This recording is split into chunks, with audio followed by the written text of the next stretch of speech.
गणपते नमः। ओम गंगणपते नमः। ओम गंगणपते नमः। ओम श्री गुरुवे नमः। ओम श्री गुरुवे नमः। ओम श्री गुरुवे नमः। ओम नमः शिवाय। ओम नमः शिवाय। ओम नमः शिवाय। ओम शिवाय नमः। ओम शिवाय नमः। ओम शिवाय नमः। ओम उमाय नमः। ओम उमाय नमः। ओम उमाय नमः। बोले भूत भावन भगवान की जय। भगवान श्री गुरुदेव की असीम अनुकंपा से, माता पिता के आशीर्वाद और भूत भावन भगवान भोलेनाथ, परम्बा पराशक्ति जगदम्बा की परम सानिध्यता, स्नेह और उनकी परम कृपा के कारण, आप सभी भक्तों के भाग्य के कारण ही आज भगवान के शिव पुराण स्वरूप, जो कि स्वयं साक्षात भगवान शिव का स्वरूप है, अमृत कथा के स्मरण का आज 18वां दिन है। आज 18वें दिन कथा में अमृत की 18वीं बूंद कर्ण के माध्यम से आपके हृदय में प्रवेश करेगी। भगवान की कृपा निरंतर अविरल रूप से आपके ऊपर बरस रही है। भगवान कृपा कर रहे हैं, आप कथा सुन रहे हैं। ज्यों ज्यों आप कथा सुनते जा रहे हैं, जैसे जैसे जैसे आप कथा की ओर बढ़ते चले जा रहे हैं, आगे चलते चले जा रहे हैं, भगवान भोलेनाथ और जगदम्बा की कृपा आप पर उतनी ही तेज गति से होती चली जाए। क्योंकि भगवान की महिमा को सुनना और उनकी कथाओं को अपने कर्ण के माध्यम से श्रवण करना, ये भगवान की कृपा के अलावा संभव नहीं है। आपका चित्त कथा के श्रवण में लग ही नहीं सकता यदि भगवान आप पर कृपा ना करें। इसलिए नित्य भगवान से उनकी कृपा नित्य मांगनी चाहिए। भगवान हम पर कृपा करें। भगवान नित्य एक कर्ण के माध्यम से उनकी महिमा को सुनने का अवसर प्राप्त हो, ऐसा हमें दिन रात भगवान के श्री चरण कमल में प्रार्थना करनी चाहिए। भगवान की कथा भगवान के भक्तों के लिए तो संजीवनी का कार्य। जब हम उनकी कथा का श्रवण करते हैं, तब हमारा चित्त उनके श्री चरण कमल में लग जाता है। भगवान का श्री चरण कमल में जब उनके हमारा चित्त लगता है, तब भगवान दसों दिशाओं से हम पर कृपा करते हैं और उनकी कृपा के फलस्वरूप उनकी सानिध्यता प्राप्त होती है। उनके कार्यों में हमारा हृदय लगने लगता है। ऐसा उनकी कृपा से ही संभव होता है। और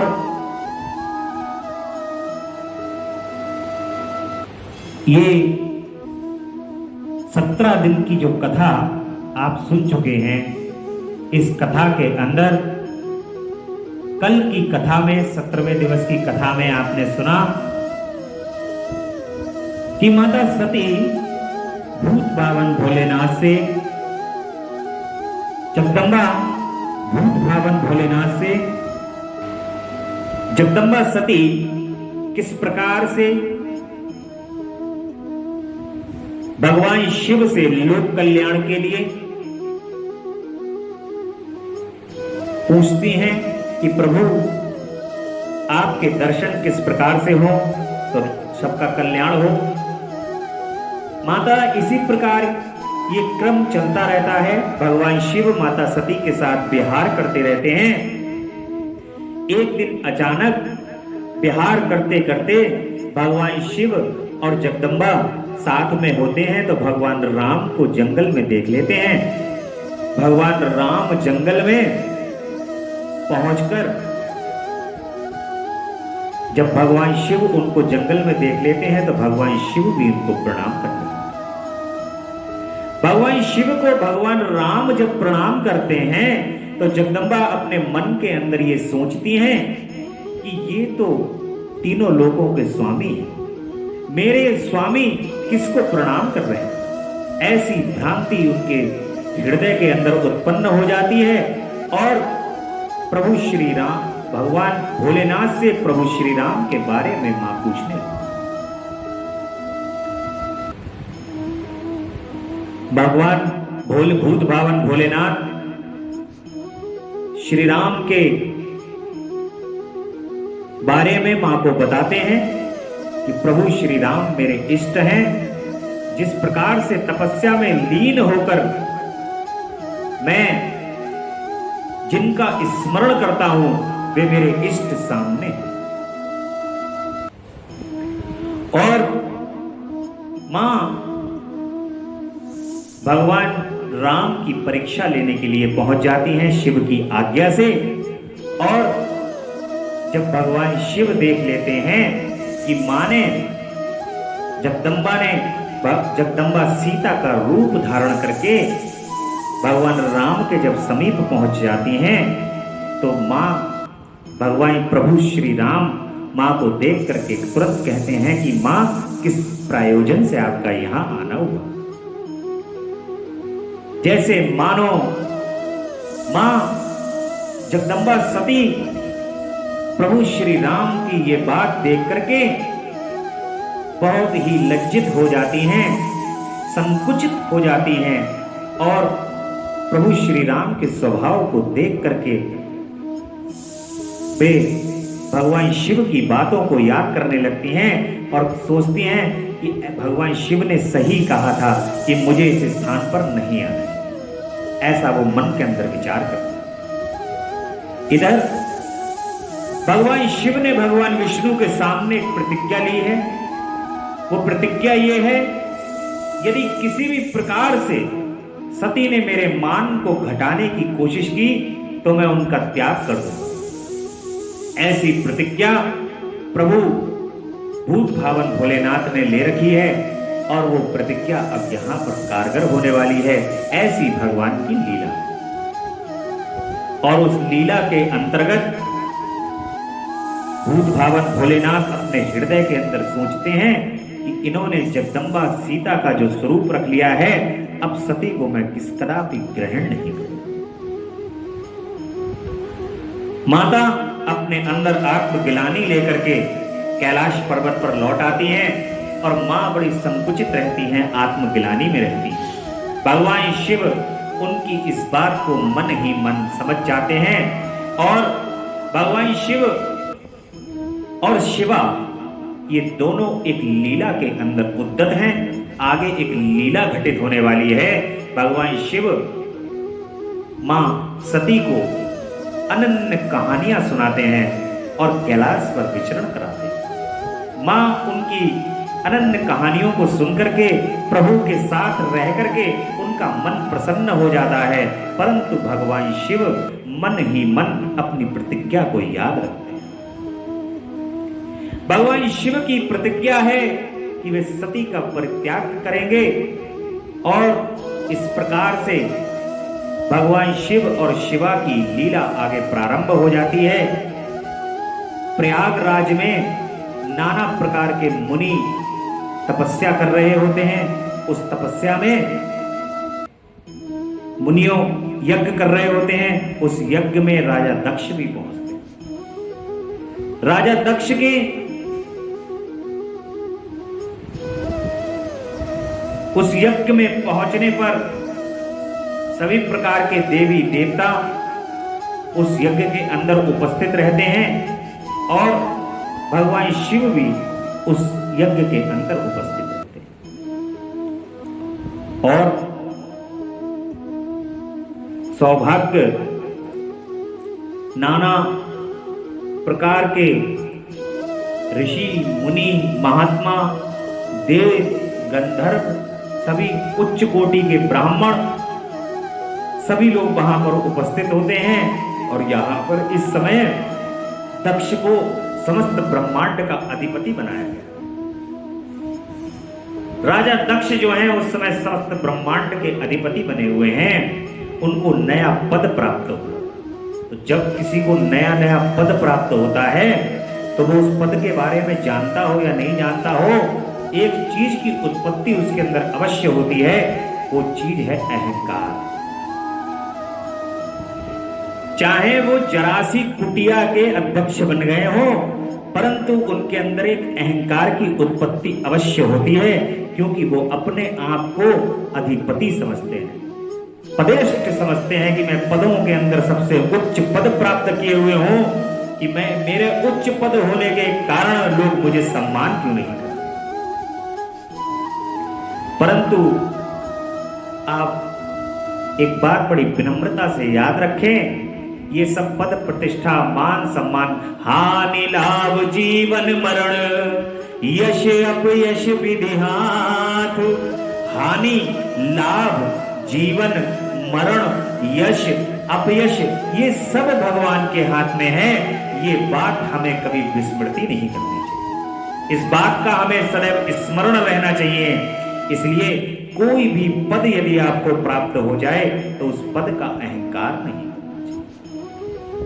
परंतु दक्ष तो दक्ष है, अहंकार से भरे हुए दक्ष उस यज्ञ में पहुंच जाते हैं और सभी देवी देवता दक्ष के पद को प्रणाम करते हैं। जैसे राष्ट्रपति और प्रधानमंत्री के पद के ऊपर कोई भी व्यक्ति विराजित हो, परंतु सभी लोग उस पद का सम्मान करते हैं।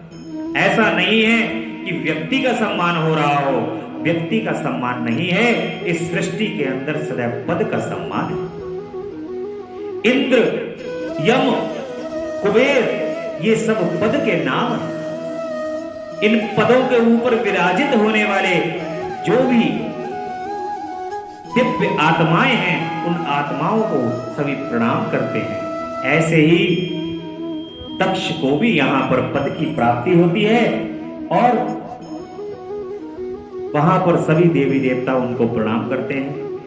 परंतु हमारे भूत भावन भोलेनाथ भी उस यज्ञ के अंदर उपस्थित होते हैं और उस यज्ञ के अंदर उपस्थित होने में भूत भावन भोलेनाथ दक्ष को प्रणाम नहीं करते।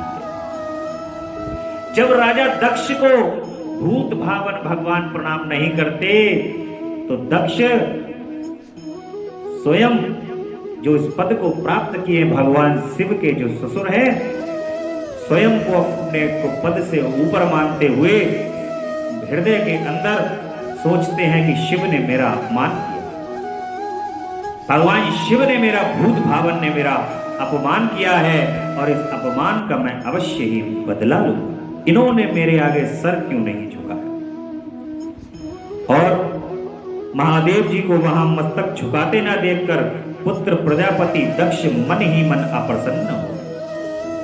उन्हें रुद्र पर सहसा क्रोध आ गया और वे ज्ञान शून्य तथा महान अहंकारी होने के कारण रुद्र को क्रूर दृष्टि से देखकर सबको सुनाते हुए उच्च स्वर से कहते हैं।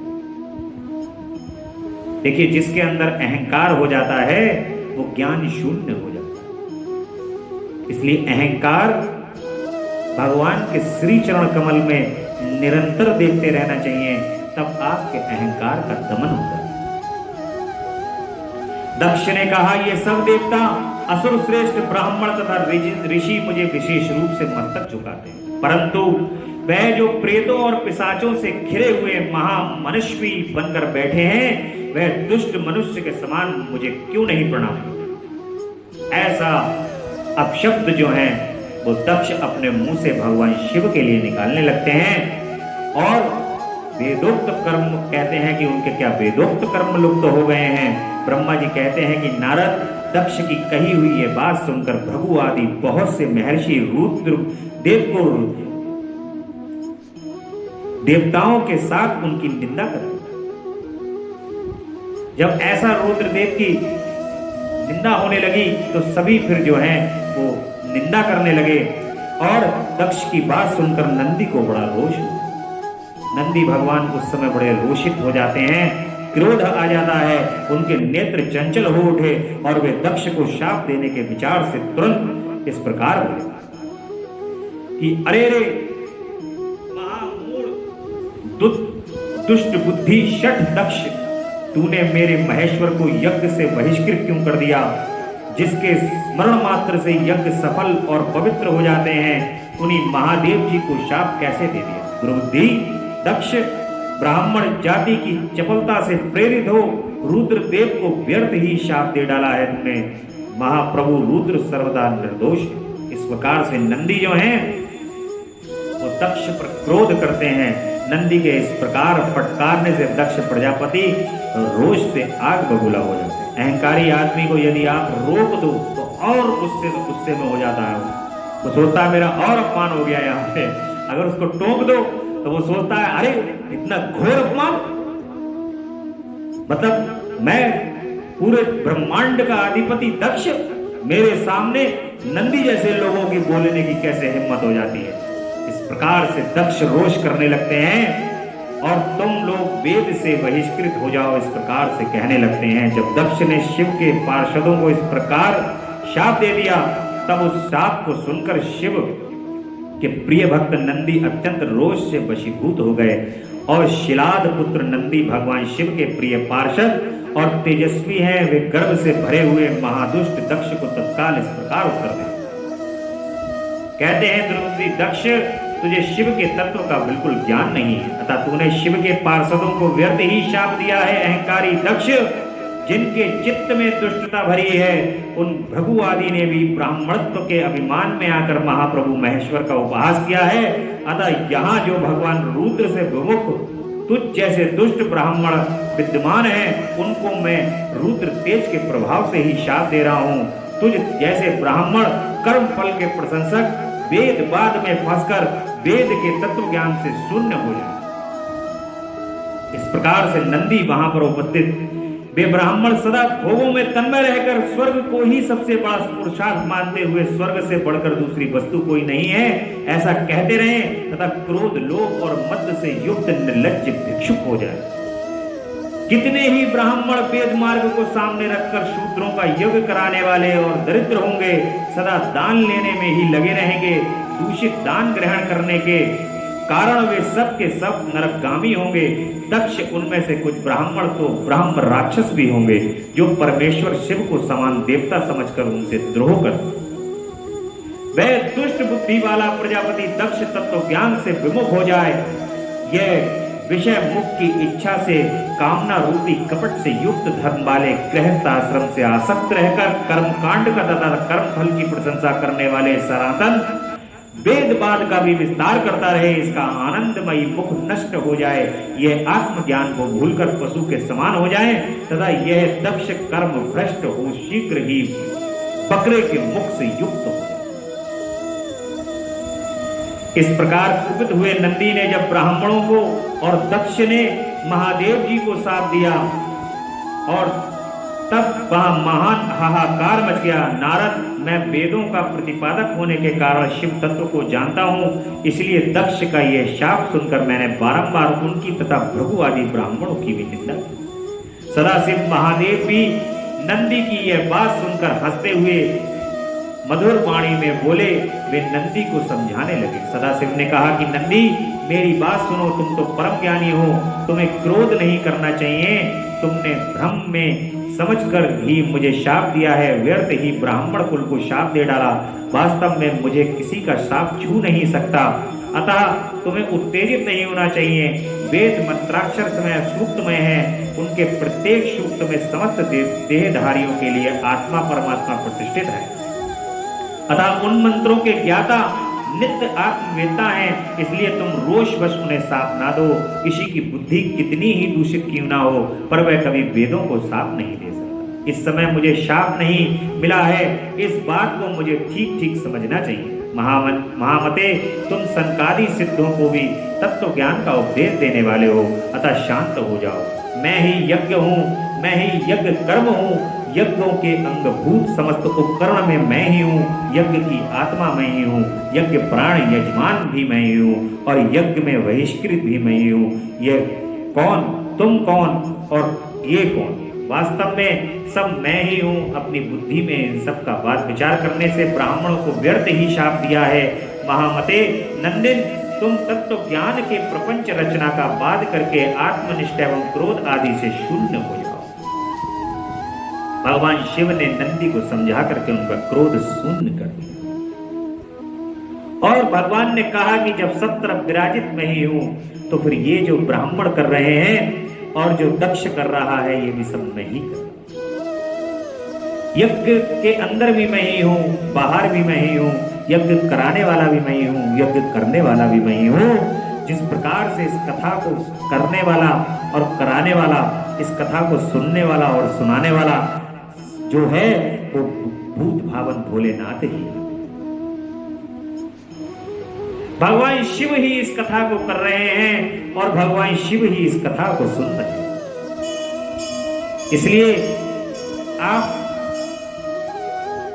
जैसा कि भगवान ने इससे प्राण के माध्यम से भी यहां पर नंदी से कह दिया है, ये नंदीश्वर, जब सब तरफ मैं ही व्याप्त हूं तो किसी चीज का कोई दोष ही नहीं। जब कोई दोष नहीं है तो ब्रह्मा जी कहते हैं कि नारद, भगवान शंभु के इस प्रकार समझाने पर नंदिकेश्वर विवेक परायण हो क्रोध रहित और शांत हो गए।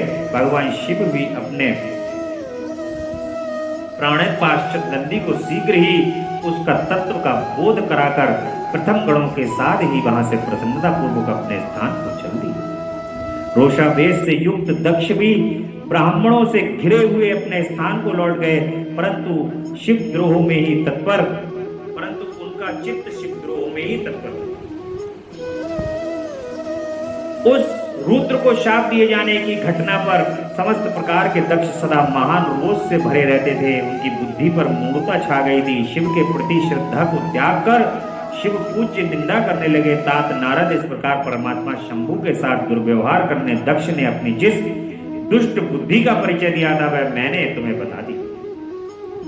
दक्ष के द्वारा महान यज्ञ का आयोजन, उसमें ब्रह्मा विष्णु देवता आदि ऋषियों का आगमन, दक्ष द्वारा सबका सत्कार, यज्ञ का आरंभ, दधीचि द्वारा भगवान शिव को बुलाने का अनुरोध और दक्ष के विरोध करने पर शिव भक्तों का वहां से निकल।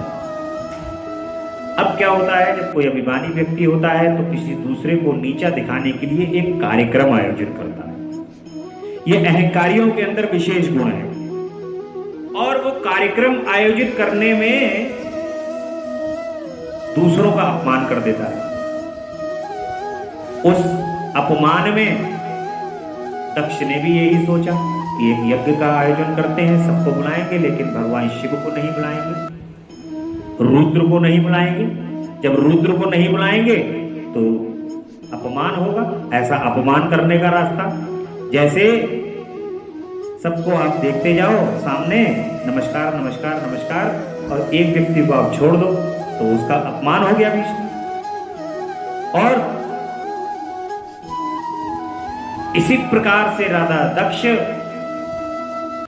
ब्रह्मांड अधिपति दक्ष ने भगवान शिव का वहां पर अपमान करने की योजना बनाई है और उस अपमान करने में राजा दक्ष जो हैं वो भगवान शिव को नहीं बुलाते, सभी देवी देवताओं को वहां बुलाते। भगवान विष्णु, ब्रह्मा जी, देवता, किन्नर, गंधर्व, शिव भक्त सभी वहां पर पहुंचते हैं। ऋषि, मुनि, महात्मा, ब्राह्मण, ज्ञानी ब्राह्मण सभी वहां पर पहुंच करके यज्ञ को प्रारंभ करते हैं। परंतु भगवान शिव वहां नहीं पहुंचते। वे सभी जो हैं वो यज्ञ में पधारते हैं। यज्ञ कश्यप, अत्रि, वामदेव, भृगु, दधीचि, भगवान व्यास, भारद्वाज, गौतम, पैल, पराशर, गर्ग, भार्गव, कुकुट, सिद्ध, सुमंतु, चित्कंक और वैश्वान ये तथा दूसरे बहुसंख्यक मुनि अपनी स्त्री पुत्रों के साथ लेकर पुत्र दक्ष के यज्ञ में हर्षपूर्वक सम्मिलित हुए थे। इनके सिवा समस्त देवगण, महान अभ्युदयशाली लोकपालगण और सभी उपदेवता अपनी उपकारक सैन्य शक्ति के साथ वहां पधारे। दक्ष ने प्रार्थना करके सदल बल विश्व सृष्टा ब्रह्मा को भी सत्यलोक से बुलाया। इसी प्रकार भांति भांति से आदर प्रार्थना करके वैकुंठ लोक से भगवान विष्णु भी यज्ञ में बुलाए गए थे। शिव द्रोही दुरात्मा दक्ष ने उन सबका बड़ा सत्कार किया। विश्वकर्मा ने अत्यंत दीप्तिमान, विशाल और बहुतुल्य दिव्य भवन बनाए थे।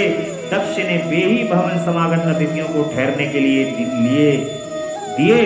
सभी लोग सम्मानित हो उन संपूर्ण भवनों में यथा योग्य स्थान पाकर ठहरे हुए थे। दक्ष का ये महायज्ञ उस समय कनखल नामक तीर्थ में हो रहा था। उसमें दक्ष ने भृगु आदि तपो धनों को ऋषि बनाया था। संपूर्ण मरुद गणों के साथ स्वयं भगवान विष्णु उनके अधिष्ठाता थे। वे वेद त्रयी की विधि को दिखाने तथा या बताने वाले ब्रह्मा बना। इसी तरह संपूर्ण दिक्पाल जिनके आयुधों और परिवारों के साथ द्वारपाल एवं रक्षक बने थे, वे सदा कौतूहल पैदा करते थे। स्वयं यज्ञ सुंदर रूप धारण करके दक्ष के उस महामंडल में उपस्थित थे। महामुनियों श्रेष्ठ सभी महर्षि स्वयं वेदों के धारण करने वाले हुए थे। अग्नि भी उस यज्ञ महोत्सव में शीघ्र ही भविष्य ग्रहण करने के लिए अपने सहस्त्रों रूप प्रकट किए हुए थी। वहां 88 हजार ऋत्विक एक साथ हवन करते थे। 64,000 देवऋषि उद्गाता थे। ऊर्ध्ववर्यु एवं होता हुआ उतने ही थे। नारद आदि देवऋषि सप्तऋषि पृथक पृथक गाथा गान कर रहे थे। दक्ष ने अपने उस महायज्ञ में गंधर्वों, विद्याधरों, सिद्धों, वाराह आदित्यों, उनके गुणों और यज्ञों, नागलोक में विचरण करने वाले समस्त नागों का भी बहुत बड़ी संख्या में वर्णन किया था। महर्षि, राजर्षि और देवऋषियों के समुदाय तथा बहुसंख्यक नरेश भी आमंत्रित। अभिमानी दक्ष ने किसी को भी नहीं छोड़ा था, सबको बुलाया था ताकि ऐसा लगे कि केवल शिव के अलावा इस यज्ञ के अंदर और कोई नहीं है।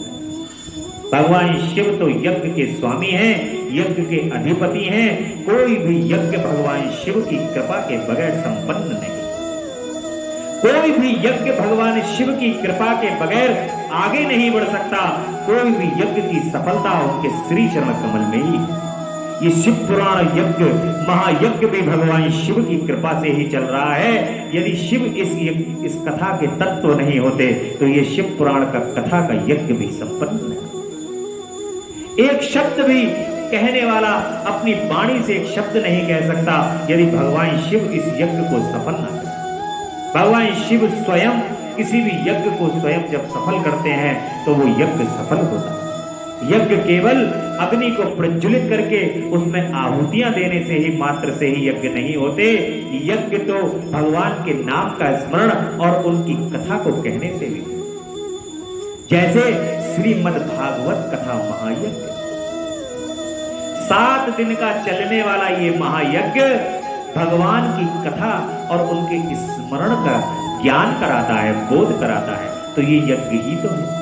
इसी प्रकार आप 14 जुलाई से लेकर के 11 अगस्त तक लगातार भगवान शिव की कथा और उनके महत्व को जान रहे हैं। तो ये शिव पुराण महायज्ञ है। इस महायज्ञ में प्रतिदिन आप आहुतियां अपने हृदय से भगवान के यज्ञ में दे रहे हैं, उनकी कथा को सुन रहे हैं। ऐसा भगवान की कृपा के अलावा अन्य कहीं भी संभव नहीं। परंतु दक्ष इस बात की अहंकार के कारण बुद्धि शून्य हो गई है। अहंकार के कारण उसकी मति मारी गई है और वो यज्ञ के जो आधार हैं वो उन्हीं को नहीं बुला रहा है। ये सभी देवी देवताओं, ब्रह्मांड के मंडल के सभी ऋषियों को, मुनियों को बुला करके उसने यज्ञ में बैठा लिया है। परंतु भगवान शिव को जो यज्ञ के आधार हैं, यज्ञ के सफल करने वाले हैं, उन्हीं को इस यज्ञ में बुलाना। अपने अहंकार के वशीभूत होकर के उनको नीचा दिखाने के लिए सबको बुलाता है, सबका आदर सत्कार करता है, परंतु भगवान शिव को नहीं। इतना सब करने पर दुरात्मा दक्ष ने उस यज्ञ में भगवान शंभु को आमंत्रित नहीं किया है। उसकी दृष्टि में कपालधारी होने के कारण वे निश्चय ही यज्ञ में भाग पाने योग्य नहीं। सती प्रजापति दक्ष की प्रिय पुत्री थी। तो भी कपाल की पत्नी होने के कारण दोषदर्शी दक्ष ने उन्हें अपने यज्ञ में नहीं बुलाया। पुत्री जिनसे वो इतना प्रेम और स्नेह करते थे, अपनी पुत्री को भी वहां पर उन्होंने निमंत्रण नहीं दिया। और जब दक्ष का वह यज्ञ महोत्सव आरंभ हुआ और यज्ञ मंडप में आए हुए सब ऋषिगण अपने अपने कार्य में संलग्न हो गए, उस समय वहां भगवान शंकर को उपस्थित ना देख शिव भक्त दधीचि का चित्त अत्यंत उद्विग्न हो उठा और वो बोले, दधीचि, महर्षि दधीचि बोलते हैं कि भगवान शिव कहां, उनको आमंत्रण नहीं दिया है। दधीचि ने कहा कि मुख्य मुख्य देवताओं तथा महर्षियों, आप सब लोग प्रशंसा पूर्वक मेरी बात सुनो। इस यज्ञ महोत्सव में भगवान शंकर नहीं आए हैं, इसका क्या कारण है? यद्यपि हे देवेश्वर, बड़े बड़े मुनि और लोकपाल यहाँ पधारे हैं, तथापि उन महात्मा पिनाकपाणी शंकर के बिना ये यज्ञ अधिक शोभा नहीं पा रहा। बड़े बड़े विद्वान कहते हैं कि मंगलमय भगवान शिव की कृपा दृष्टि से ही समस्त मंगल कार्य संपन्न होते हैं। जिनका ऐसा प्रभाव है, वे पुराण पुरुष वृषभ ध्वज परमेश्वर श्री नीलकंठ यहाँ क्यों नहीं दिखाई दे रहे हैं? दक्ष जिनके संपर्क में आने पर अथवा जिनके स्वीकार कर लेने पर समस्त अमंगल भी मंगल हो जाते हैं, तथा जिनके 15 नेत्रों से देखे जाने पर बड़े बड़े नगर तत्काल मंगलमय हो जाते हैं, उनका इस यज्ञ में पदार्पण हो क्यों नहीं है? वे इस यज्ञ में क्यों नहीं है? इसलिए उनका इस यज्ञ में होना अति आवश्यक है। तुम्हें स्वयं ही परमेश्वर शिव को यहाँ शीघ्र बुलाना चाहिए, अथवा ब्रह्मा जी, प्रभावशाली भगवान विष्णु, देवराज इंद्र, लोकपाल गणों, ब्राह्मणों और सिद्धों की सहायता से सर्वदा प्रयत्न करके इस समय यज्ञ की पूर्ति के लिए तुम्हें भगवान शंकर को यहाँ अवश्य लाना चाहिए। ऐसा ऋषि जो हैं, उनका मन तो निर्मल होता है। अगर कोई गलती होती है किसी भी प्रकार की, तो ऋषि मुनि और ब्राह्मण जो होते हैं उस गलती को तुरंत बता देते हैं कि ऐसी गलती की तुम पूर्ति कर लो। अगर वो गलती की तुम पूर्ति कर लोगे तो इस प्रकार के पाप से बच जाओगे। ऐसा महर्षि दधीचि जो हैं वो बताने लगे कि शिव, भगवान शिव को बुला लो। भगवान शिव को अगर तुम बुला लोगे तो सब प्रकार के अमंगल से तुम बच जाओगे। परंतु वहां से दक्ष नंदिनी सती के साथ भगवान शंभु को यहाँ तुरंत ले आओ। देवेश्वरों, जगदम्बा सहित वे परमात्मा शिव यदि यहाँ आ गए तो उनसे सब कुछ पवित्र हो जाए। उनके स्मरण से और उनके नाम लेने मात्र से सारा कार्य पुण्यमय बन जाता है। अतः पूर्ण प्रयत्न करके भगवान वृषभ ध्वज को यहाँ ले आना चाहिए। भगवान शंकर यहाँ पदार्पण करते ही यह यज्ञ पवित्र हो जाएगा, अन्यथा ये पूरा नहीं हो पाएगा। यह मैं सत्य कहता हूं, ऐसा दधीचि कहता। और वो कह रहे हैं यदि आप भगवान शिव को नहीं बुलाओगे तो यज्ञ किसी कदापि संपन्न नहीं होगा। दधीचि का यह वचन सुनकर मूढ़ बुद्धि दक्ष ने हंसते हुए कहा कि भगवान विष्णु देवताओं के मूल हैं, जिनमें सनातन प्रतिष्ठित हैं। जब इनको मैंने सादर बुला लिया है, तब इस यज्ञ में क्या कमी रह सकती है? जिनमें वेद, यज्ञ और समस्त प्रकार के कर्म प्रतिष्ठित हैं, वे भगवान विष्णु तो यहाँ आ ही गए हैं। उनके सिवाय सप्तलोक पितामह ब्रह्मा जी भी यहाँ पर हैं, उपनिषद और विविध आगमों के साथ यहाँ पर पधारे हैं। देवगणों के साथ स्वयं देवता इंद्र भी शुभागमन हुआ है, तथा जैसे निष्पाप महर्षि भी, आप जैसे निष्पाप महर्षि भी यहाँ आ गए हैं। जो महर्षि यज्ञ में सम्मिलित होने योग्य और शांत और सुपात्र हैं, वेद और वेदार्थ के तत्व को जानने वाले हैं और दृढ़ता पूर्वक व्रत का पालन करते हैं, वे सब और स्वयं आप ही जब यहाँ पदार्पण कर चुके हैं, तब हमें यहाँ रुद्र को बुलाने का क्या प्रयोजन है? विप्रवर, मैंने ब्रह्मा जी के कहने से अपनी कन्या रुद्र को ब्याह दी थी। वैसे मैं जानता हूं हर कुलीन नहीं है, उनके ना तो माता है ना पिता हैं, वे भूतों प्रेतों पिशाचों के स्वामी हैं, अकेले रहते हैं। उनका अतिक्रमण करना दूसरों के लिए अत्यंत कठिन है। वे आत्म प्रशंसक, मूढ़ और मौनी हैं, इस यज्ञ कर्म में बुलाए जाने योग्य नहीं है। ऐसा दक्ष भगवान शिव का फिर अपमान करने लगा। इसलिए मैंने उनको यहाँ नहीं बुलाया है। अतः दधीचि, आपको फिर कभी ऐसी बात नहीं कहनी चाहिए। मेरी प्रार्थना है कि आप सब लोग मिलकर मेरे इस महान यज्ञ को सफल बना दें। दक्ष की यह बात सुनकर दधीची ने समस्त देवताओं और मुनियों के सुनते हुए सार गर्भित बात कही। दधीची बोले, दक्ष, उन भगवान शिव के बिना ये महान यज्ञ अयज्ञ हो गया। अब ये यज्ञ कहने योग्य नहीं रहा, यानी कि अब इसको यज्ञ को यज्ञ ही नहीं कह सकते, क्योंकि इसमें भगवान शिव ही नहीं है। और विशेषता इस यज्ञ में तुम्हारा विनाश हो जाएगा। ऐसा कहते हैं कि आप भगवान शिव को जब नहीं बुला रहे हो, यज्ञ के आधार को ही जब तुम नहीं बुला रहे हो, और उनके बगैर अगर तुम ये यज्ञ करोगे तो तुम्हारा विनाश हो जाएगा। ऐसा कहकर दधीची यज्ञ की यज्ञशाला से अकेले ही निकल पड़े और तुरंत अपने आश्रम को चल दिए। तदंतर जो मुख्य शिव भक्त शिव के मत का अनुसरण करने वाले थे, वे भी दक्ष को वैसा ही शाप देकर के तुरंत वहां से निकले और आश्रम को चले गए। मुनिवर दधीची तथा दूसरे ऋषियों के उस यज्ञ मंडल से निकल जाने पर दुष्ट बुद्धि शिवद्रोही दक्ष ने उन मुनियों का उपहास करते हुए कहा कि जिन्हें शिव ही प्रिय हैं, वे नाम मात्र के ब्राह्मण दधीची चले गए। ऐसा जब कोई अहंकारी होता है तो वो अपनी बात को दबाने के लिए, अहंकार को दबाने के लिए ऐसी बातें करते हैं। उन्हीं के समान जो दूसरे थे वे भी उनके साथ चले गए। वह बड़ी शुभ, यह बहुत ही शुभ बात हुई है। मुझे सदा यही अभीष्ट है। देवेश, देवताओं और मुनियों में मैं सत्य कहता हूं, जिनके चित्त की विचार शक्ति नष्ट हो गई है, जो मंद बुद्धि हैं और मिथ्यावाद में लगे हुए हैं, ऐसे वेद बहिष्कृत दुराचारी लोगों को यज्ञ को त्याग देना चाहिए। विष्णु आदि आप सब देवता और ब्राह्मण वेदवादी हैं, अतः मेरे इस यज्ञ को शीघ्र ही आप सफल बनाएं। जब आधे लोग भाग गए तो दक्ष ने कहा, वहां पर उपस्थित भगवान विष्णु और ब्रह्मा जी आदि से प्रार्थना करने लगा, कहने लगा कि आप मेरे यज्ञ को अब आप कामयाब बनाइए। कैसे भी? ब्रह्मा जी कहते हैं, दक्ष की यह बात सुनकर शिव की माया से मोहित हुए समस्त देवऋषि उस यज्ञ में देवताओं का पूजन और हवन करने लगे। मुनीश्वर नारद, इस प्रकार उस यज्ञ को शाप मिला, उसका वर्णन किया गया है। यज्ञ के विध्वंस की घटना को बताया जाता है। दक्ष यज्ञ का समाचार पा सती शिव ने वहां चलने के लिए अनुरोध। दक्ष के शिवद्रोह को जानकर भगवान शिव की आज्ञा से देवी सती का पिता के यज्ञ मंडप की ओर शिव गणों के साथ प्रस्थान। अब नारद देवऋषि गण बड़े उत्साह और हर्ष के साथ दक्ष के यज्ञ में जा रहे थे।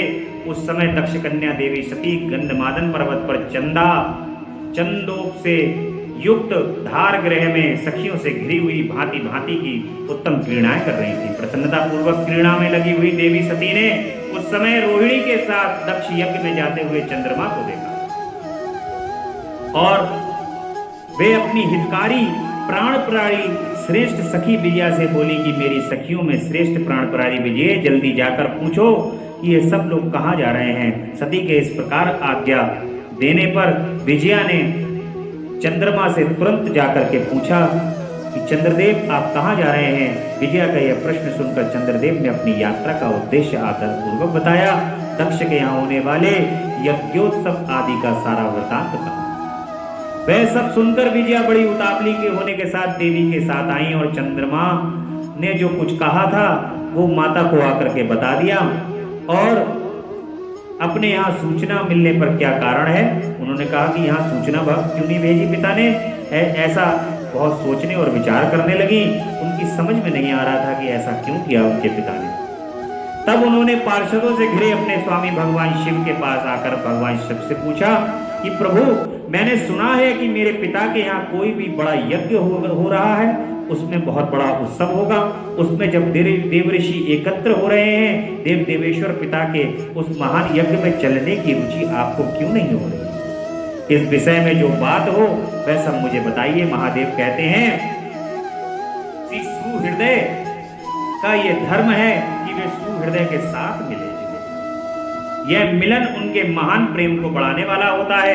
अतः प्रभु मेरे स्वामी, आप मेरी प्रार्थना मानकर सर्वदा प्रयत्न करके मेरे साथ पिताजी की यज्ञशाला में आज ही चलिए। माता जो है वो अपने पिता के प्रेम के कारण अपने पति से ये कहने लगती हैं कि तुरंत आप उस यज्ञ में चलिए और सती की ये बात सुनकर भगवान महेश्वर, जिनका हृदय दक्ष के बांग बाणों से घायल हो चुका था, मधुर वाणी से बोले कि देवी, तुम्हारे पिता दक्ष मेरे विशेष द्रोही हो गए हैं। जो प्रमुख देवता और ऋषि अभिमानी, मूढ़ और ज्ञान शून्य हैं, वे ही सब तुमको पिता के यज्ञ में गए हैं। जो लोग बुलाए गए हैं दूसरे के घर जाते हैं, वे वहां अनादर पाते हैं। भगवान कहते हैं कि जो लोग बिन बुलाए दूसरे के घर चले जाते हैं, वे अनादर पाते हैं। इसलिए सर्वथा कभी भी किसी के यहाँ कोई भी कार्य हो रहा हो, किसी भी प्रकार का कार्य संपन्न हो रहा हो और वो व्यक्ति आपको उस कार्य का निमंत्रण ना दे, तो कदापि उस कार्यक्रम में नहीं जाना चाहिए। यदि व्यक्ति उस कार्यक्रम में बगैर बुलाए पहुंच जाता है, तो सर्वदा वो उस कार्य वहां पर उसको घोर अपमान का सामना करना। मन ही मन उसके मन के अंदर ग्लानि उत्पन्न होती है और उस ग्लानि के कारण वो अपने आप को अंदर से अपमानित महसूस करता। इसलिए कदापि बगैर बुलाए किसी भी स्थान पर नहीं जाना चाहिए, ऐसा भगवान शिव माता सती से कह रहे हैं। तो जो मृत्यु से भी बढ़कर के कष्टदायक होता है, यानी कि आपका यदि वहां पर अगर आप बगैर बुलाए पहुंच गए और किसी ने आपका वहां पर अपमान कर दिया, कह दिया भाई कैसे, हमने तो बुलाया नहीं, तो आपके लिए मृत्यु से भी ज्यादा कष्टदायक वो अपमान हो। अतः प्रिय, तुमको और मुझको विशेष रूप से राजा दक्ष के उस यज्ञ में नहीं जाना चाहिए, क्योंकि हमें वहां पर बुलाया नहीं गया। महात्मा महेश्वर के ऐसा कहने पर माता रोष पूर्वक बोली कि शंभु, आप सबके ईश्वर हैं, जिनके जाने से यज्ञ सफल होता है, उन्हीं आप वे ईश्वर हैं। आपको मेरे दुष्ट पिता ने आमंत्रित नहीं किया है। प्रभु, दुरात्मा का अभिप्राय क्या है, वह सब जानना चाहती हूँ।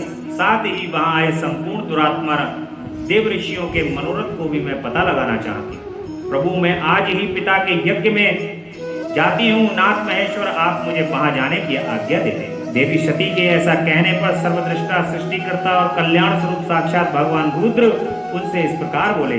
भगवान शिव कहते हैं कि उत्तम व्रत का पालन करने वाली देवी, यदि इस प्रकार तुम्हारी रुचि वहां अवश्य जाने के लिए हो गई है, तो मेरी आज्ञा से तुम शीघ्र अपने पिता के यज्ञ में जाओ। यह नंदी वृषभ सुसज्जित है। तुम एक महारानी के रूप में राजोपचार के साथ लेकर इस पर सवार होकर बहुसंख्यक प्रथम गणों के साथ वहां पर पधारो। प्रिय, इस विभूषित वृषभ पर आरूढ़ हो। रुद्र के इस प्रकार आदेश देने पर सुंदर आभूषणों से अलंकृत माता सती सब साधनों से युक्त होकर पिता के घर की ओर चली। परमात्मा शिव ने उन्हें सुंदर वस्त्र, आभूषण तथा परम उज्जवल छत्र, चामर और महायोजित उपचार दिए। भगवान शिव की आज्ञा से 60,000 रुद्रगण बड़ी प्रसन्नता और महान उत्साह के साथ कौतूहल पूर्वक सती के साथ गए। उस समय वहां यज्ञ के लिए यात्रा करते समय सब और महान उत्सव होने लगा। महादेव जी के गणों ने शिवप्रिया सती के लिए बड़ा भारी उत्सव रचाया। वे सभी गण कौतूहल पूर्वक कार्य करने तथा सती और शिव के यश को गाने लगे। शिव के प्रिय और महान वीर प्रथम गण प्रसन्नता पूर्वक उछलते कूदते चल रहे थे। जगदम्बा के यात्रा काल में सब प्रकार से बड़ी भारी शोभा हो रही थी। उस समय जो सुखद जय जयकार आदि का शब्द प्रकट हुआ, उससे 3 लोग गूंज उठे। ब्रह्मा जी कहते हैं कि नारद, दक्ष, कन्या सती उस स्थान पर गई। वहां पर महान प्रकाश से युक्त यज्ञ हो रहा था। वहां देवता और असुर मुनिंद्र आदि के द्वारा कौतूहल पूर्ण कार्य हो रहे थे। सती ने वहां अपने पिता के भवन को नाना प्रकार की आश्चर्यजनक वस्तुओं से संपन्न, उत्तम प्रभाव से परिपूर्ण, मनोहर तथा देवताओं और ऋषियों के समुदाय से भरा हुआ देखा। देवी सती भवन के द्वार पर जाकर खड़ी हुई और अपने वाहन नंदी से उतरकर अकेली ही शीघ्रता पूर्वक यज्ञशाला के भीतर चली गई। सती को आई देखकर उनकी यशस्वी माता अक्षिनी ने और उनकी बहन ने उनका यथोचित आदर सत्कार किया, परंतु दक्ष ने उन्हें देखकर कुछ भी आदर नहीं किया तथा उन्हीं के भय से शिव की माया से मोहित हुए दूसरे लोगों ने भी उनका वहां पर कोई आदर सम्मान नहीं किया। मुने सब लोगों के द्वारा तिरस्कार प्राप्त होने से सती देवी को बड़ा विस्मय हुआ, तो भी उन्होंने अपने माता पिता के चरणों में मस्तक को झुकाया। उस यज्ञ में सती ने विष्णु आदि देवताओं के भाग देखे, परंतु शंभु का भाग नहीं देख उन्हें कहीं नहीं दिखाई दिया। तब सती ने दुस्सह क्रोध प्रकट किया। वे अपमानित होने पर भी रोष से भरकर सब लोगों की ओर क्रूर दृष्टि से देखती हुई दक्ष को जलाती हुई सी बोली कि प्रजापते, आपने परम मंगलकारी भगवान शिव को इस यज्ञ में क्यों नहीं बुलाया, जिनके द्वारा यह संपूर्ण चराचर जगत पवित्र होता है, जो स्वयं ही योग्यताओं के श्रेष्ठ यज्ञ के अंग, यज्ञ की दक्षिणा और यज्ञ कर्ता यजमान हैं, उन भगवान शिव के बिना यज्ञ की सिद्धि कैसे हो सकती है।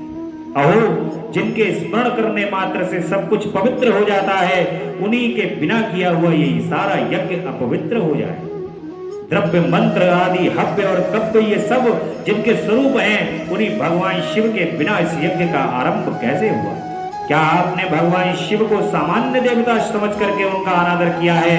आज आपकी बुद्धि भ्रष्ट हो गई है, इसलिए आप पिता होकर भी मुझे अधम जच रहे हैं। अरे, ये विष्णु और ब्रह्मा जी भी आदि देवता तथा मुनि अपने प्रभु भगवान शिव के आए बिना इस यज्ञ में कैसे चले आए। ऐसा कहने के बाद शिव स्वरूपा परमेश्वरी सती ने भगवान विष्णु, ब्रह्मा, इंद्र आदि सभी देवताओं तथा समस्त ऋषियों को बड़े बड़े कड़े शब्दों में फटकारा। ब्रह्मा जी कहते हैं कि नारद, इस प्रकार क्रोध में भरी हुई जगदम्बा सती ने वही व्यथित हृदय से अनेक प्रकार की बातें कही। श्री विष्णु आदि समस्त देवता और मुनि वहां उपस्थित थे। सती की बात सुनकर चुप हो गए और अपनी पुत्री के वैसे वचन सुनकर कुपित हुए दक्ष ने सती की ओर क्रूर दृष्टि से देखा और इस प्रकार कहा कि भद्रे, तुम्हारे बहुत कहने में क्या लाभ है। इस प्रकार यहाँ तुम्हारा कोई काम नहीं है। तुम जाओ या ठहरो, यह तुम्हारी इच्छा पर निर्भर है। तुम यहाँ आई ही क्यों हो। समस्त विद्वान जानते हैं कि तुम्हारे पति शिव शंकर अमंगल स्वरूप है। वे कुलीन भी नहीं है, वेद से बहिष्कृत है और भूतों प्रेतों तथा पिशाचों के स्वामी है। ऐसा जो है वो दक्ष माता से वहां पर कहने लगता है। और माँ कहती है, जो महादेव जी की निंदा करता है अथवा जो उनकी होती हुई निंदा को सुनता है, वे दोनों तत्व तक नरक में पड़े रहते हैं। जब तक चंद्रमा और सूर्य विद्यमान है अर्थात मैं अपने शरीर को त्याग दूंगी, जलती आग में प्रवेश कर जाऊंगी। अपने स्वामी का अनादर सुनकर अब मुझे अपने इस जीवन की रक्षा से क्या प्रयोजन है। यदि कोई सामर्थ्य हो तो वह स्वयं विशेष यत्न करके शंभु की निंदा करने वाले पुरुष की जीभ को बलपूर्वक काट डाले, तभी यह शिव निंदा श्रावण के पाप से शुद्ध हो जाता है। इसमें संशय नहीं है। यदि कुछ कर सकने में असमर्थ हो तो बुद्धिमान पुरुष को चाहिए कि वह दोनों कान बंद करके वहां से निकल जाए। इससे वह शुद्ध रहता है, दोष का भागी नहीं होता। ऐसा श्रेष्ठ विद्वान कहते हैं। जहां पर आपके भगवान, आपके गुरु की निंदा हो रही हो, उस स्थान पर आप कदापि नहीं ठहरना चाहिए। आपके गुरु की निंदा और आपके इष्ट की निंदा यदि आपके कर्ण से हो रही है तो ये दोनों कान आपको बंद कर लेने चाहिए और बंद कर लेने के बाद आप उस स्थान को तुरंत छोड़ दें। जिस घर में राम का नाम ना हो उस घर में जाना ना चाहिए। जिस घर में राम का नाम ना हो उस घर में जाना ना चाहिए। यानी कि जहां पर प्रभु का नाम ना हो, भगवान शिव, भगवान राम का नाम ना लिया जा रहा हो, आपके गुरु की निंदा हो रही हो, उस घर में कदापि नहीं। आपके लिए यदि वो स्वर्ण से भी भरी हुई स्थान है तो आपके लिए तो वो शून्य जगह है। इसलिए कदापि उस स्थान पर नहीं जाना चाहिए। ऐसा माता जो है वो कह रही है। इस प्रकार धर्म नीति बताने पर माता सती अपने आने के कारण बड़ा पश्चाताप करती हैं और उन कहती हैं कि ऐसा धर्म में है कि बगैर बुलाए किसी भी स्थान पर नहीं जाना चाहिए, चाहे वो अपने पिता का भी स्वयं का स्थान। विवाह के बाद पुत्रियां अपने पिता के घर सदैव बुलाने के बाद ही जाती हैं, तब शोभायमान होती हैं। इसलिए माता सती भी कहती हैं कि धर्म के अनुसार यदि मेरे पिता जब मुझे बुलाएं तभी मुझे आना चाहिए था, बगैर बुलाए मैं कार्यक्रम के अंदर सम्मिलित हो गई, इसलिए मुझे अपमान का सामना। इस प्रकार अत्यंत कुपित हो दक्ष ने उन विष्णु आदि समस्त देवताओं मुनियों से भी निडर होकर बोली कि तात तुम भगवान शंकर के निंदक हो, इसके लिए तुम्हें पश्चाताप होगा। यहाँ महान दुख भोगकर अंत में तुम्हें यातना भोगनी पड़ेगी। इस लोक में जिनके लिए ना कोई प्रिय हो ना प्रिय, उस निवैर परमात्मा शिव के प्रतिकूल तुम्हारे सिवा दूसरा कौन सोच कर चल सकता है। जो दृष्ट लोग हैं वे सदा ईर्ष्या पूर्वक यदि महापुरुषों की निंदा करें तो उनके लिए ये कोई आश्चर्य की बात नहीं। कहते हैं जो दुष्ट लोग होते हैं वो ईर्ष्या पूर्वक महापुरुषों की निंदा, और परंतु जो महात्माओं के चरणों की रज से अपने अज्ञान अंधक कारक को दूर कर चुके हैं, उन्हें महापुरुषों की निंदा शोभा नहीं देती। जिनका शिव यह दो अक्षरों का नाम कभी बातचीत के प्रसंग से मनुष्यों की वाणी द्वारा एक बार भी उच्चारित हो जाए तो वह संपूर्ण पाप राशि को ही शीघ्र नष्ट कर देते। उन्हीं पवित्र कीर्ति वाले निर्मल शिव से तुम द्वेष करते हो, आश्चर्य की बात है। वास्तव में तुम अशिव हो, अमंगल हो। महापुरुषों के अनुरूपी मधुकर ब्रह्मानंदमय रस का पान करने की इच्छा से जिनके सर्वार्थदायक चरण कमलों का निरंतर सेवन किया करते हैं, उन्हीं से तुम मूर्तावश द्रोह करते हो।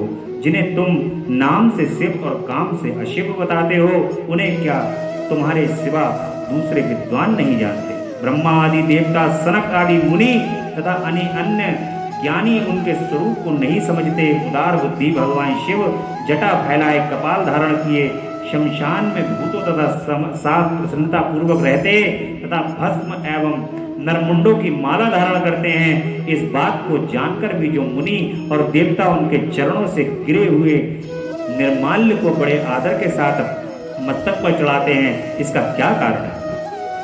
यही कि भगवान शिव ही जो हैं वो साक्षात परमेश्वर है। और निवृत्ति दो प्रकार के, प्रवृत्ति और निवृत्ति दो प्रकार के गुण हैं, दो प्रकार के कर्म बताए गए हैं। मनीषी पुरुषों को उनका विचार करना चाहिए। वेद में विवेचना पूर्वक उनके रागी और विरागी दो प्रकार के अलग अलग अधिकारी बताए गए हैं। परस्पर विरोधी होने के कारण उक्त दोनों प्रकार के कर्मों का एक साथ ही कर्ता के द्वारा आचरण नहीं किया जा सकता। भगवान शंकर तो परब्रह्म परमात्मा हैं, उनमें इन दोनों ही प्रकार के कर्मों का प्रवेश नहीं। ऐसा माता जो है उस यज्ञशाला के अंदर कुपित होते हुए, माता अप्रसन्न होते हुए कहती हैं, देखिए जब भगवान शिव नहीं है, जहाँ शिव को नहीं बुलाया वहाँ जगदम्बा तो अप्रसन्न होंगी। माता के अप्रसन्न होकर के माता उस यज्ञ को ही विध्वंस कर देंगी जहां पर शिव का अपमान हो। जगदम्बा को क्रोध ही तब आता है जब शिव का अपमान होता है। जब शिव का अपमान होगा तो शिव का अपमान होने के कारण मां उस यज्ञ को विध्वंस करने के लिए पहुंचे। इसलिए भगवान शिव की जो शक्ति का नाम है वो जगदम्बा है। भगवान शिव की शक्ति शिव के पास से चल करके आकर के यज्ञ को विध्वंस कर देती है। और ये दक्ष जैसे लोग जो इस यज्ञ को कामयाब करना चाहते हैं, उस यज्ञ को कामयाब नहीं करते, क्योंकि शिव नहीं है तो शिवा तो अपने आप ही अप्रसन्न है। और नारद जी कहते हैं, मौन हुई सती देवी अपने पति का सादर स्मरण करके शांत चित्त हो सहता उत्तर दिशा में भूमि पर बैठ गईं। उन्होंने विधि पूर्वक जल का आचमन करके वस्त्र ओढ़ लिया। पवित्र भाव से आंखें मूंद कर पति का स्मरण करती हुई वे योग मार्ग से स्थिर हो गईं और उन्होंने आसन में स्थिर कर प्राणायाम, प्राण और अपमान को एकत्र करके नाभि चक्र में स्थित किया। फिर उदान वायु को बलपूर्वक नाभि चक्र से ऊपर उठाकर बुद्धि के साथ हृदय में स्थापित किया। तत्पश्चात शंकर की प्राण वल्लभा आनंदिता सती उस हृदय स्थित वायु को कंठ मार्ग से भ्रुकुटियों के बीच में ले गई। इस प्रकार दक्ष पर कुपित हो सहसा अपने शरीर को त्यागने की इच्छा से सती ने अपने संपूर्ण अंगों में योग मार्ग के अनुसार वायु और अग्नि की धारणा की। तदंतर अपनी पति के चरणार बिंदों का चिंतन करती हुई सती ने अन्य सब वस्तुओं का ध्यान भुला दिया। उनका चित्त योग मार्ग में स्थित हो गया था, इसलिए वहां उन्हें पति के चरणों के अतिरिक्त और कुछ भी नहीं दिखाई दे रहा था। मुनि श्रेष्ठ सती का निष्पाप शरीर तत्काल गिरा और उनकी इच्छा के अनुसार योगाग्नि में जलकर उसी क्षण भस्म हो गया। इस समय वहां आए हुए देवता आदि ने जब यह घटना देखी तब वे बड़े बड़े जोर से हाहाकार न करने लगे। उनका ये महान उद्योग विचित्र एवं भयंकर हाहाकार आकाश में पृथ्वी तल पर सब ओर फैल गया।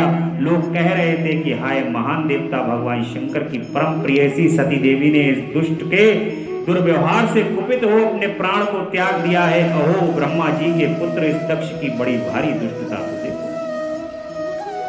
सारा चराचर जगत जिनकी संतान है उसी की पुत्री मनस्विनी सती देवी जो सदा ही मान पाने की योग्य थी, उसके द्वारा ऐसी निरादृत हुई प्राणों से ही हाथ धो बैठी। भगवान वृषभध्वज की प्रिया सती सदा सभी सत्पुरुषों के द्वारा निरंतर सम्मान पाने की अधिकारिणी थी। वास्तव में उनका हृदय बड़ा ही असहिष्णु। प्रजापति दक्ष ब्राह्मण द्रोही हैं, इसलिए सारे संसार में उन्हें महान अपयश प्राप्त होगा। उनकी अपनी ही पुत्री उन्हीं के अपराध से जब प्राण त्याग करने को उद्यत हो गई, तब भी उस महान नरक भोगी शंकर द्रोही ने उसे रोका तक नहीं। जिस समय सब लोग ऐसा कह रहे थे, उसी समय शिव के पार्षद सती का यह अद्भुत प्राण त्याग देख तुरंत ही क्रोध पूर्वक अस्त्र शस्त्र ले दक्ष को मारने के लिए उठ खड़े हुए। यज्ञ मंडल के द्वार पर खड़े हुए वे भगवान शंकर के समस्त 60,000 पार्षद जो बड़ी भारी बलवान थे, अत्यंत रोष से भर गए और उन्हें धिक्कारने लगे। कह रहे हैं कि हमें धिक्कार है, धिक्कार है। ऐसा कहते हुए भगवान शिव के गणों के वे सभी वीर यूथपति बारंबार उच्च स्वर से हाहाकार करने लगे। देवऋषि कितने ही पार्षद वहां से शोक से ऐसे व्याकुल हो गए कि अत्यंत तीखे प्राणनाशक शास्त्र द्वारा अपने ही मस्तक और मुख आदि अंगों पर आघात करने लगे। इस प्रकार 20,000 पार्षद उस समय दक्ष कन्या सती के साथ ही नष्ट हो गए और वह एक अद्भुत सी बात हुई। नष्ट होने से बचे हुए महात्मा शंकर के वे प्रथम गण क्रोध युक्त दक्ष को मारने के लिए हथियार लिए उठ खड़े हुए।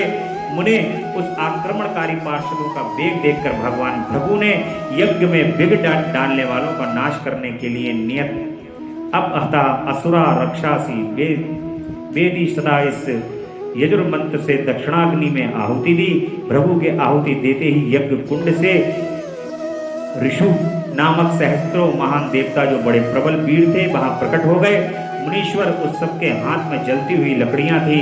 उनके हाथ प्रथम गणों का अत्यंत विकट युद्ध हुआ।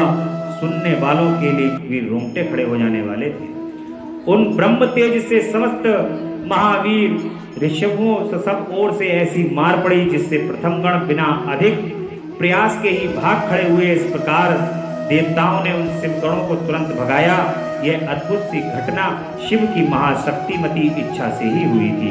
यह सब देखकर ऋषि इंद्रादि देवता अश्विनी कुमार और लोकपाल भी चुप रहे। सब कोई ओर से भगवान विष्णु से प्रार्थना करते थे इसी तरह विघ्न टल जाए, कैसे भी ये विघ्न दूर हो जाए। वे उद्दित हो बारंबार विघ्न निवारण के लिए सलाह करने लगे। प्रथम गणों के नाश हो जाने भगाए जाने से जो भावी परिणाम पैदा होने वाला था उसका भली भांति विचार करके उत्तम बुद्धि वाले विष्णु आदि देवता अत्यंत उद्विग्न हो उठे।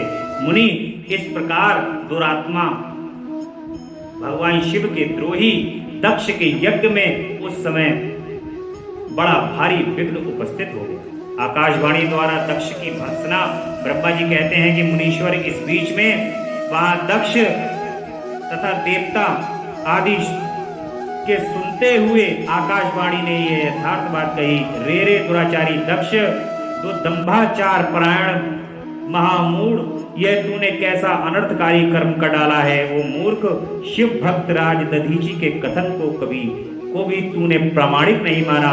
जो तेरे लिए सब प्रकार से आनंददायक और मंगलकारी था।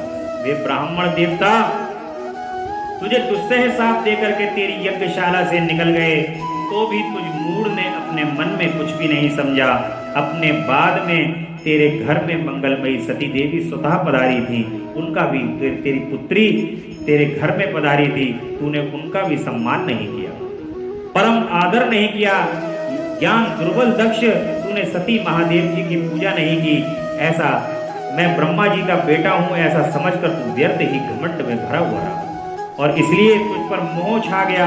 वे सती भी सत्पुरुषों की आराधक देवी हैं, अथवा सदा आराधना करने के योग्य हैं। वे समस्त पुण्यों का फल देने वाली तीनों लोगों की माता हैं, कल्याण स्वरूपा हैं और भगवान शंकर के आधे अंग में निवास करने वाली हैं। वे सती देवी ही पूजित होने पर सदा संपूर्ण सौभाग्य प्रदान करती हैं। वे ही महेश्वर की शक्ति हैं और अपने भक्तों को सब प्रकार से मंगल देती हैं। वे सती देवी ही पूजित होने पर सदा संसार का भय दूर करती हैं, मनोवांछित फल को देती हैं तथा वे ही समस्त उपद्रवों को नष्ट करने वाली देवी हैं। वे सती ही सदा पूजित होने पर कीर्ति और संपत्ति प्रदान करती हैं। वे ही पराशक्ति तथा भोग और मोक्ष को प्रदान करने वाली परमेश्वरी है। वे सती ही जगत को जन्म देने वाली माता हैं, जगत की रक्षा करने वाली अनादि शक्ति और प्रलय काल में जगत का संहार करने वाली। वे जगत माता सती ही भगवान विष्णु की माता के रूप में सुशोभित होने वाली हैं तथा ब्रह्मा, इंद्र, चंद्र, अग्नि एवं सूर्य देव आदि की जननी मानी गई। वे सती ही तप, धर्म और दान आदि का फल देने वाली हैं। वे ही शंभु शक्ति महादेवी हैं तथा दुष्टों का हनन करने वाली हैं, परात्पर शक्ति हैं। ऐसी महिमा वाली सती देवी जिनकी सदा प्रिय धर्म पत्नी है, उन भगवान महादेव जी को तूने यज्ञ में क्यों नहीं भाग बनाया? अरे तू कैसा मूढ़ और कुविचारी। इस प्रकार से आकाशवाणी के अंदर राजा दक्ष पर दुर्भाग्य का आक्रमण हो गया है और विपत्तियां टूट पड़ी, क्योंकि तूने उन भवानी सती और भगवान शंकर की भक्ति भाव से आराधना नहीं। कल्याणकारी शंभु का पूजन ना करके भी मैं कल्याण का भागी हो सकता हूं, ये तेरा कैसा गर्व है। वह दुर्बार गर्व आज नष्ट हो जाएगा। इन देवताओं में से ऐसा कौन है जो सर्वेश्वर शिव से विमुख होकर तेरी सहायता करेगा?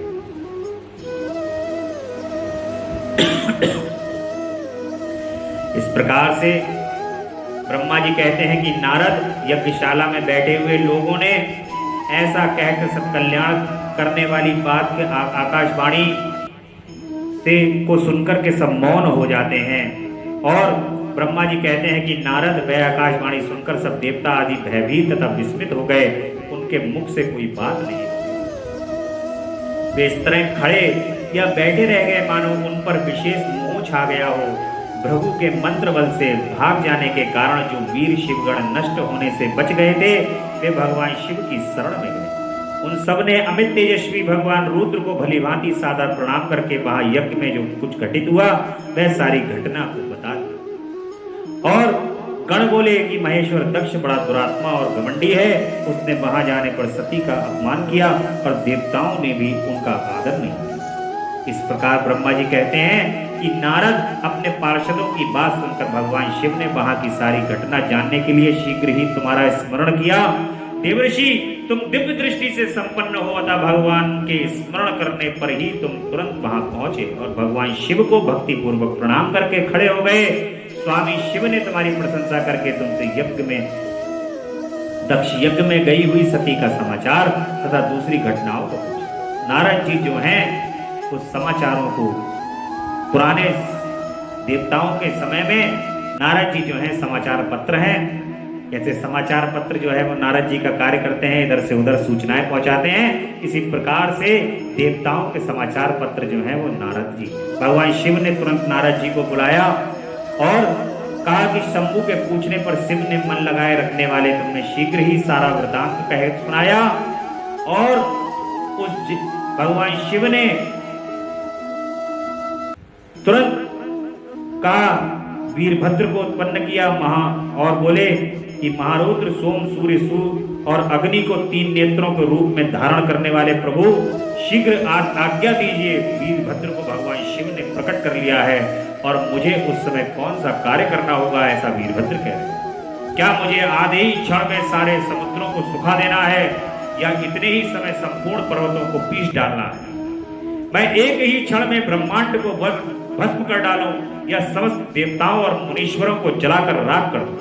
शंकर ईशान, क्या मैं समस्त लोगों को उलट पुलट दूं, या संपूर्ण प्राणियों का विनाश कर डालूं? महेश्वर, आपकी कृपा से कहीं कोई भी ऐसा कार्य नहीं है जिसे मैं कर ना सकूं। पराक्रम के द्वारा मेरी समानता करने वाला वीर न पहले कभी हुआ और न आगे होगा। शंकर, आप किसी तिनके को भेज दें तो वह भी बिना किसी यत्न के क्षण भर में बड़े से बड़ा कार्य सिद्ध कर सकता है, इसमें कोई संशय नहीं है। हे शंभु, यद्यपि आपकी लीला मात्र से सारा कार्य जो है सिद्ध हो जाता है, तथापि जो मुझे भेजा जा रहा है यह मुझ पर आपका अनुग्रह है। शंभु, मुझ में जो भी ऐसी शक्ति है वह आपकी कृपा से ही प्राप्त होगी। ब्रह्मा जी कहते हैं कि नारद, उनकी यह बात सुनकर सर्वमंगला के पति भगवान शिव बहुत संतुष्ट हुए और वीरभद्र से कहा कि तुम्हारी जय हो, ऐसा आशीर्वाद देकर वे फिर बोले कि मेरे पार्षदों में श्रेष्ठ वीरभद्र ब्रह्मा जी का पुत्र दक्ष बड़ा दुष्ट है। उस मूर्ख को बड़ा घमंड हो गया है, अतः इन दिनों वह विशेष रूप से मेरा विरोध करने पर लगा हुआ है। दक्ष इस समय एक यज्ञ करने के लिए उद्यत है। तुम आग याग परिवार सहित यज्ञ को भस्म करके फिर शीघ्र मेरे स्थान पर लौट आओ।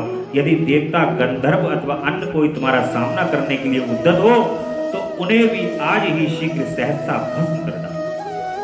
दधीची की दिलाई हुई मेरी शपथ का उल्लंघन करके जो देवता आदि वहां ठहरे हुए हैं, उन्हें निश्चय ही प्रयत्न पूर्वक जलाकर भस्म कर दो। जो मेरी शपथ का उल्लंघन करके गर्भ युक्त हो वहां बैठे हुए हैं, वे सब के सब द्रोही हैं, अतः अग्निमयी माया से उन्हें सबको जला डालो। दक्ष की यज्ञशाला में जो अपनी पत्नियों और सारभूत उपकरणों के साथ वहां बैठे हैं, उन सबको जला करके भस्म कर दो, ऐसा भगवान वीरभद्र को आज्ञा प्रदान करते हैं। भगवान शिव का क्रोध से उस समय धरती और तीनों लोग थर-थर कांप रहे हैं, क्योंकि भगवान शिव जो है संहार के देवता हैं, और संहार के देवता के हृदय के अंदर महाप्रलयंकरकारी अग्नि से वीरभद्र उत्पन्न हो चुके। और ब्रह्मा जी कहते हैं कि नारद, महेश्वर के इस वचन को आदर पूर्वक सुनकर के वीरभद्र बहुत संतुष्ट हुए। उन्होंने महेश्वर को प्रणाम किया। तत्पश्चात उन देवादिदेव शूली की उपयुक्त आज्ञा को सिरोधार्य करके वीरभद्र वहां से शीघ्र दक्ष के यज्ञ मंडप की ओर चले। भगवान शिव ने केवल शोभा के लिए उनके साथ करोड़ों महावीर गणों को भेजा, जो प्रलयाग्नि के समान तेजस्वी थे। वे कौतूहलकारी प्रबल वीर प्रथम गण वीरभद्र के आगे और पीछे चल रहे थे। काल के भी काल भगवान रुद्र के वीरभद्र सहित जो लाखों पार्षद गण थे, उन सबका स्वरूप रुद्र के ही समान था। उन गणों के साथ महात्मा वीरभद्र भगवान शिव के समान ही वेशभूषा धारण किए रथ पर बैठकर यात्रा कर रहे थे। उनके एक सहस्त्र भुजाएं थी, शरीर में नागराज लिपटे हुए थे। वीरभद्र बड़े प्रबल और भयंकर दिखाई दिए। इस प्रकार से वीरभद्र चलते हैं दक्ष के यज्ञ की तरफ। और ब्रह्मा जी कहते हैं कि आकाशवाणी होती है। जब वीरभद्र वहां पहुंचते हैं तब वहां पर आकाशवाणी होती है, कहती है कि ओ दक्ष, आज तेरे जन्म को धिक्कार है। तू महामूढ़ और पापात्मा है। भगवान हर की ओर से आज तुझे महान दुख प्राप्त होगा, जो कोई टाल नहीं पाएगा। अब यहाँ तेरा हाहाकार सुनाई नहीं देगा। जो मूढ़ देवता आदि तेरे यज्ञ में स्थित है, उनको भी महान दुख का सामना करना पड़ेगा, इसका कोई संशय नहीं। ब्रह्मा जी कहते हैं, मुने, आकाशवाणी की बात सुनकर पूर्वोक्त अशुभ सूचक लक्षणों को देखकर दक्ष तथा दूसरे देवता आदि भी अत्यंत भय प्राप्त हुआ। समस्त देवता दक्ष मन ही मन अत्यंत व्याकुल हो कांपने लगे और अपने प्रभु लक्ष्मीपति भगवान विष्णु की शरण में चले गए। वे भय से अधीर हो बेसुध हो रहे थे। उन्होंने स्वजन वत्सल देवादिदेव भगवान विष्णु को प्रणाम किया और उनकी स्तुति करके कहा। दक्ष बोले, देव देव हरे विष्णु, दीन बंधु कृपा निधे, आपको मेरी और मेरे यज्ञ की रक्षा करनी चाहिए। प्रभु आप ही यज्ञ के रक्षक हैं, यज्ञ ही आपका कर्म है और आप यज्ञ स्वरूप है। आपको ऐसी कृपा करनी चाहिए जिससे यज्ञ का विनाश न हो। ब्रह्मा जी कहते हैं कि मुनीश्वर इस तरह अनेक प्रकार के सादर प्रार्थना करके भगवान श्री हरि के चरणों में गिर पड़े। उनका चित्त भय से व्याकुल हो रहा था। तब जिनके मन में घबराहट आ गई थी, उन प्रजापति दक्ष को उठाकर और उनकी पूर्वोक्त बात को सुनकर भगवान विष्णु ने देवादिदेव शिव का स्मरण किया। अपने प्रभु एवं महान ऐश्वर्य से युक्त परमेश्वर शिव का स्मरण करने पर शिव तत्व के ज्ञाता श्री हरि दक्ष को समझाते हुए बोले, भगवान श्री हरि कहते हैं, भगवान विष्णु कहते हैं कि दक्ष, मैं तुमसे तत्व की बात कर रहा हूं, तुम मेरी बात ध्यान देकर सुनो। मेरा यह वचन तुम्हारे लिए सर्वदा हितकर और महामंत्र के समान सुखदायक होगा। दक्ष, तुम्हें तत्व का ज्ञान नहीं है, इसलिए तुमने सबके अधिपति परमात्मा शंकर की अवहेलना की है। ईश्वर की अवहेलना से सारा कार्य सर्वदा निष्फल हो जाता है। केवल इतना ही नहीं, पग पग पर विपत्ति भी आती है। जहां अपूज्य पुरुषों की पूजा होती है और पूजनीय पुरुष की पूजा नहीं की जाती, वहां दरिद्रता, मृत्यु तथा भय, ये तीन संकट अवश्य प्राप्त होंगे। ऐसा भगवान विष्णु दक्ष से कह रहे कि जहां पर जो पूज्य व्यक्ति हैं, आप यदि उन पूज्य व्यक्तियों का सम्मान नहीं करेंगे, उन पूज्य व्यक्तियों का यदि पूजन नहीं करेंगे, तो वहां पर दरिद्रता भी आएगी, उस जगह पर मृत्यु भी आएगी और वहां पर सभी प्रकार के संकट उत्पन्न होंगे।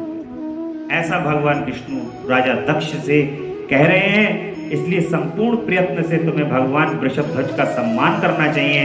महेश्वर का अपमान करने से ही तुम्हारे ऊपर महान भय उपस्थित। हम सब लोग प्रभु होते हुए भी आज तुम्हारी दुर्नीति के कारण जो संकट आया है, उसे टालने में समर्थ नहीं है। ये मैं तुमसे सच्ची बात कहता हूं। ऐसा भगवान विष्णु जो है वो दक्ष से कह रहे हैं कि तुम्हारे ऊपर जो इस समय संकट आया है, उस संकट को टालने में मैं भी सक्षम नहीं हूं, क्योंकि तुमने भगवान शिव का अपमान किया। ब्रह्मा जी कहते हैं कि नारद, भगवान विष्णु का यह वचन सुनकर दक्ष चिंता में डूब गए। उनके चेहरे का रंग उड़ गया और वे चुपचाप पृथ्वी पर खड़े रहे। इसी समय भगवान रुद्र के भेजे गणनायक वीरभद्र अपनी सेना के साथ यज्ञ स्थल में जा पहुंचे। वे सब के सब बड़े शूरवीर, निर्भय तथा रुद्र के समान ही पराक्रमी थे। भगवान शिव की आज्ञा से आए हुए उन गणों की गणना असंभव थी। वे वीर शिरोमणि रुद्र सैनिक जोर जोर से सिंहनाद करने लगे। उनके इस महानाद से तीनों लोग गूंज उठे। आकाश धूल से ढक गया और दिशाएं अंधकार में आवृत हो गई। दक्ष ने कहा कि महाविष्णु, महाप्रभु, आपके बल से ही मैंने इस महान यज्ञ का आरंभ किया था। सत्कर्म की सिद्धि के लिए आप ही प्रमाण माने गए हैं। विष्णु, आप कर्मों के साक्षी तथा यज्ञों के प्रतिपालक हैं। हे महाप्रभु, आप देवोक्त धर्म तथा ब्रह्मा जी के रक्षक हैं। अतः प्रभु, आपको मेरे इस यज्ञ की रक्षा करनी चाहिए।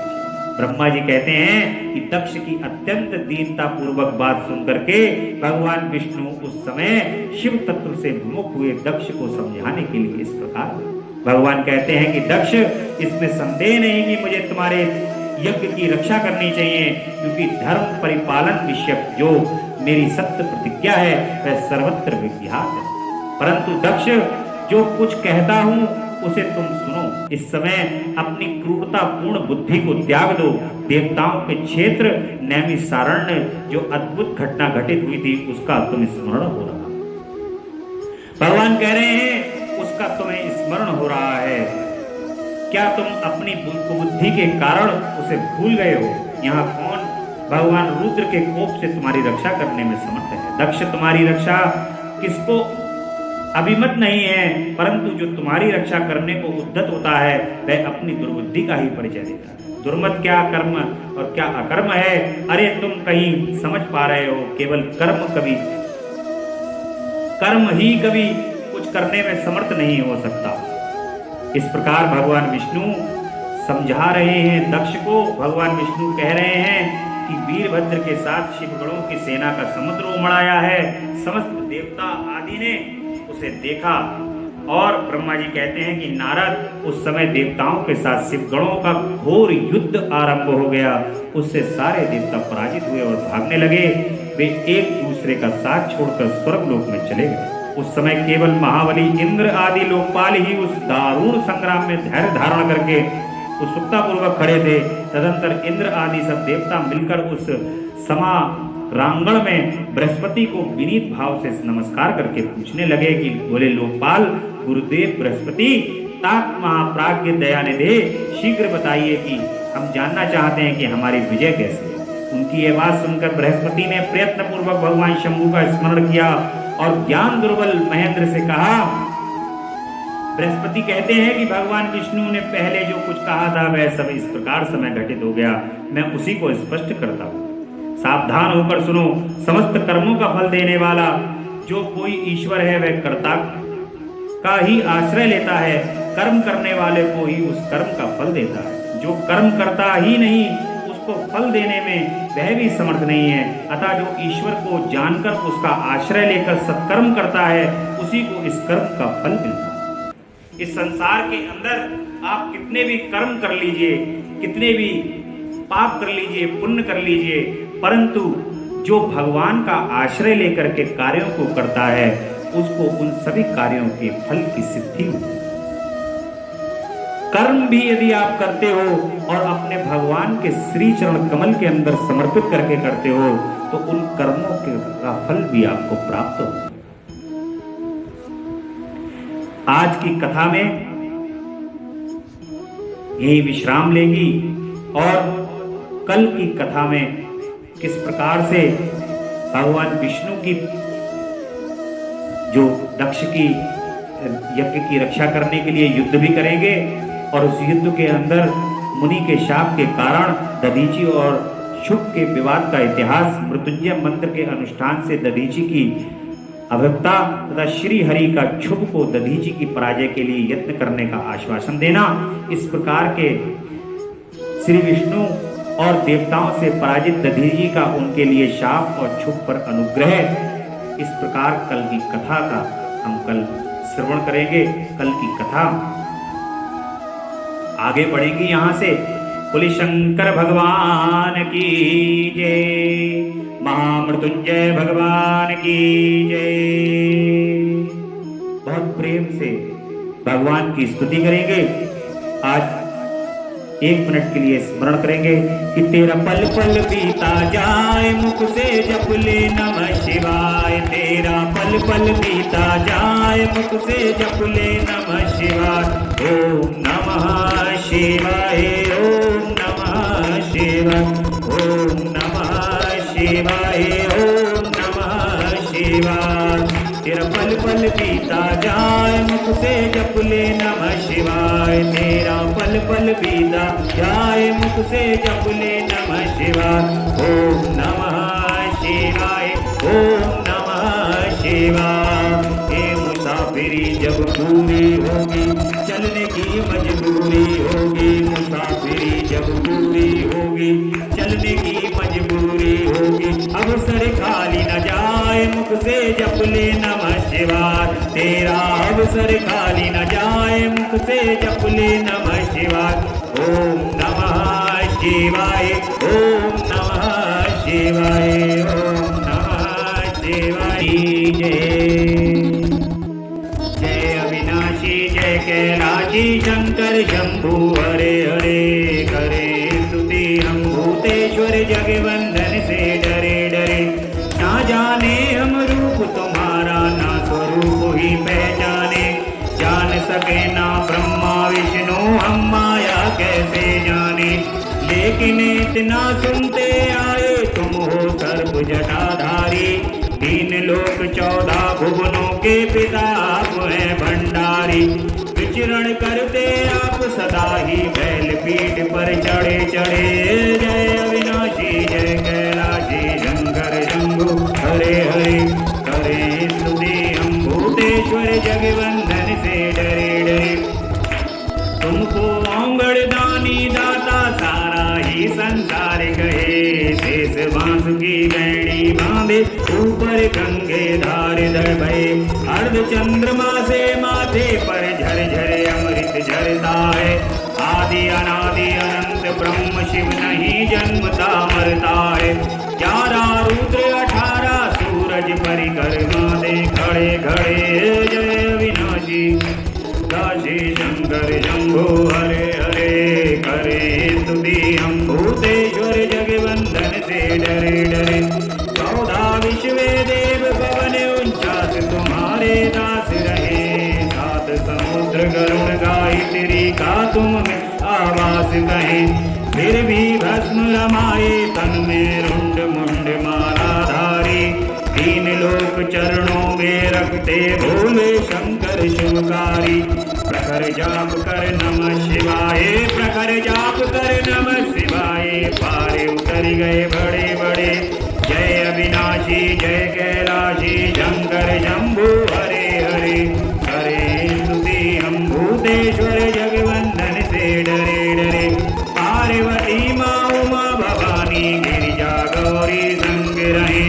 आनन कुंडल शूल कमंडल रमे बभूति अंग रहे।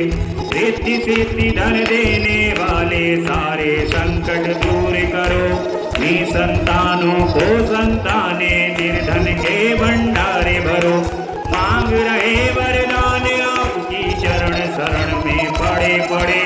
जय अविनाशी जय कैलाशी शंकर शंभु हरे हरे। हरे स्तुति हम भूतेश्वर जगवंदन से डरे डरे। बोली शंकर महामृत्युंजय भगवान की जय। हर हर हर महादेव। हर हर हर महादेव। शिव शंभु कैलाशपति। यूट्यूब के माध्यम से आप ये कथा लगातार शिवम मिश्रा भक्ति रस पर नित्य सुन रहे हैं। आप इस कथा का स्वयं भी आनंद लें और शेयर करके दूसरों को भी आनंद दिलाएं। चैनल को सब्सक्राइब करते रहें। शिवम मिश्रा भक्ति रस यूट्यूब, फेसबुक और इंस्टाग्राम के माध्यम से आप कथा का आनंद लें। ओम नमः शिवाय। ओम नमः शिवाय। ओम नमः शिवाय।